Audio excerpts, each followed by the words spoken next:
देखिए, अम्बेडकर नगर के स्थापना दिवस पर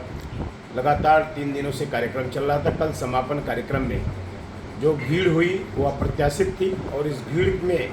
प्रशासन का रवैया जिस प्रकार से था आम जनमानस के प्रति, वो बहुत उपेक्षापूर्ण था और कई बार समझाने के बाद भी उन्होंने कई जगह लाठियाचार्ज की, उसकी व्यवस्था नहीं कर पाए। यानी कुल मिला के जो उनकी प्लानिंग थी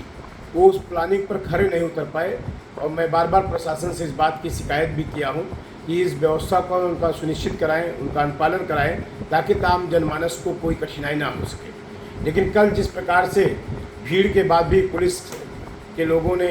अमानवीय तरीका दिखाया है वो निसंदेह निंदापूर्ण है और मैं इसकी निंदा करते हुए भी प्रशासन से भी मैंने कहा कि आगे होने वाले कार्यक्रमों में इस प्रकार की अनियमितता, इस प्रकार की अव्यवस्था ना बने, इसका पूरा प्रयास हमने जिलाधिकारी महोदय जी से, आयोजन समिति के लोगों से भी इस पर चर्चा की।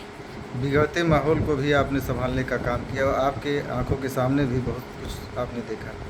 देखिए, मेरे आंखों के सामने जो हुआ, मैं तो जा रहा था रास्ते से और मैंने जब इस प्रकार की कार्रवाई देखी तो मैंने पुलिस अधिकारी उनके लोगों से बातचीत भी की, आम जनमानस से भी अनुरोध किया और सबने हमारी बात को मानकर पूरी व्यवस्था, क्योंकि लाखों की भीड़ को नियंत्रित करना बहुत कठिन काम था और इस प्रकार से लोगों ने हमारी बात को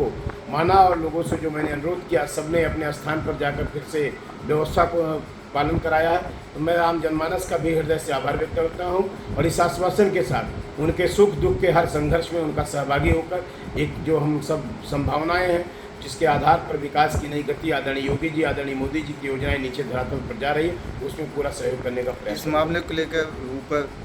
सरकार में अभी सरकार में हमारे प्रभारी मंत्री जी से भी हमने बातचीत की है इस विषय पर, हमने प्रशासनिक अधिकारियों के साथ भी बातचीत की है। आने वाले समय में इसका परिणाम भी आप सबके सामने होगा।